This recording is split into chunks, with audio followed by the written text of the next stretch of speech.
In this video, we're going to look at some more problems where we're solving square root equations. We'll look at an easy one first, and then we'll look at a couple more difficult problems. So let's look at the first example. The first example would be 4 square root x plus 3 minus 10 is equal to 2. First what we're going to do is we're going to add 10 to both sides. You get 4 square root x plus 3 is equal to 12. You cannot, repeat, you cannot distribute the 4, so we're going to have to divide by 4. And you get x plus 3. The square root of x plus 3 is equal to 3.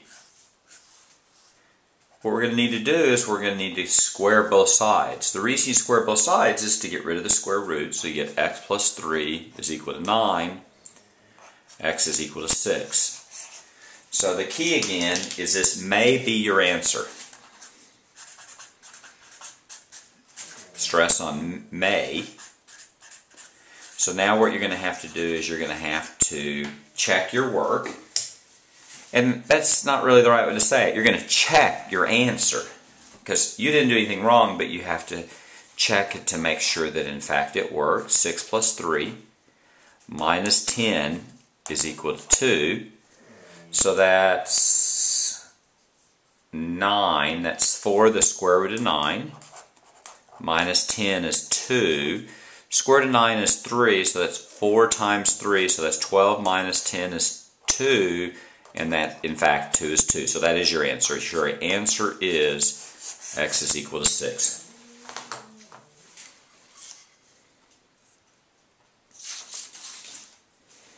Let's look at another example.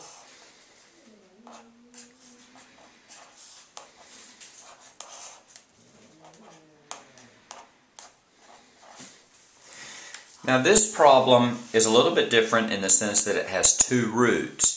But if you notice it has 2 roots and nothing else, if it has 2 roots and nothing else, then you simply want to put 1 root on one side and 1 root on the other side. And then to get rid of the 2 roots, what you're going to do is you're going to square both sides. And once you square both sides, this becomes x plus 6 is equal to 3x minus 18. And then you're going to simply solve it from there. So first thing I'm going to do is I'm going to subtract x from both sides. And then I'm going to add 18.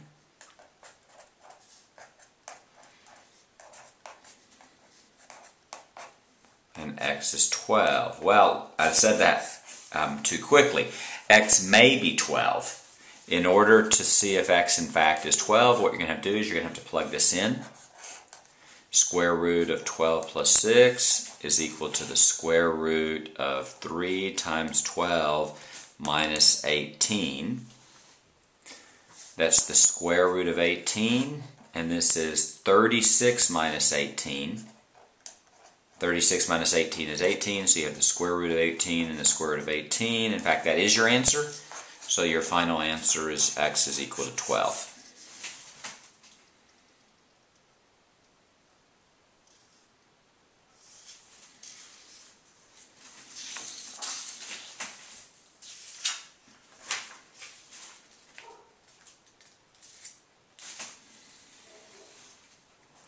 Now, a slightly more difficult problem is when you end up with an x and a square root, both. So now the steps are, the first you want to isolate the root.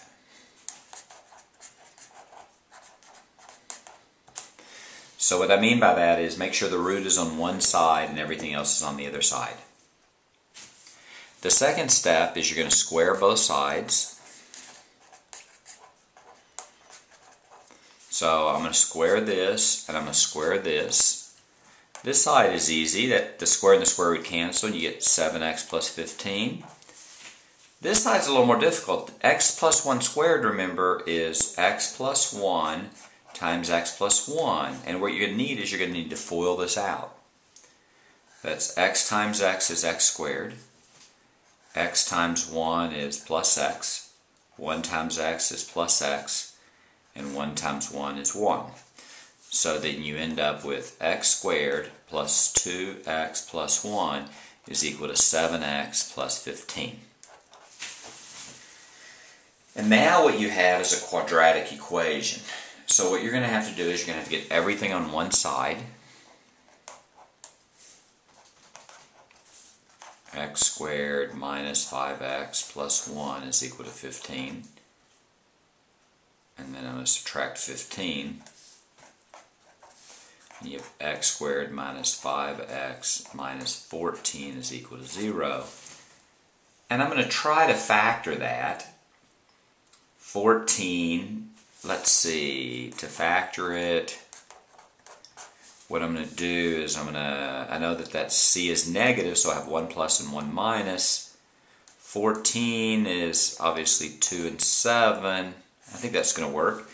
It's going to be x minus 7, x plus 2 is equal to 0.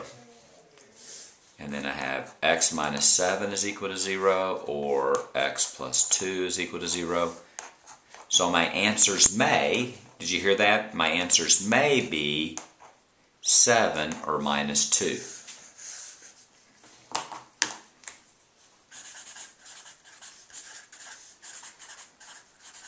So let's review what we did here.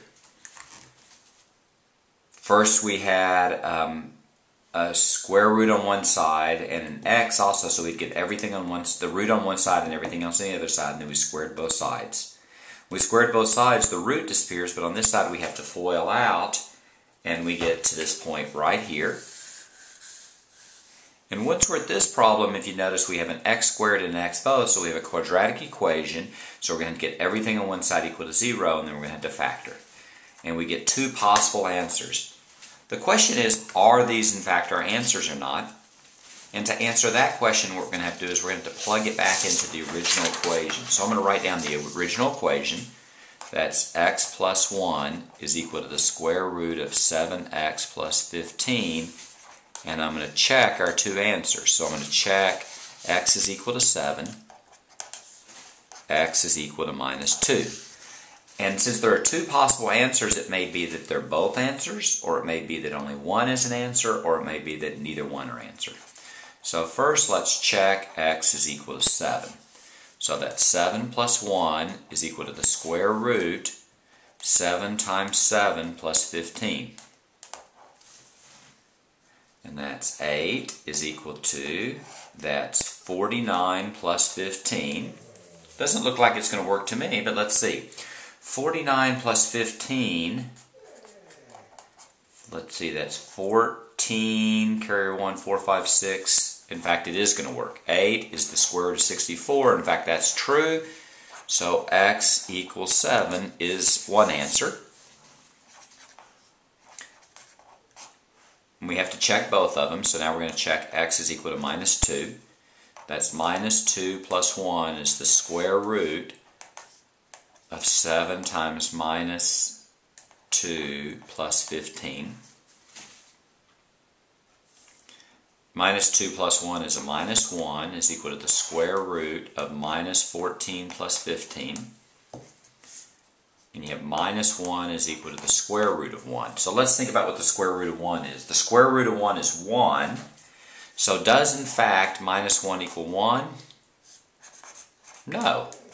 So x is equal to minus 2 is not a solution.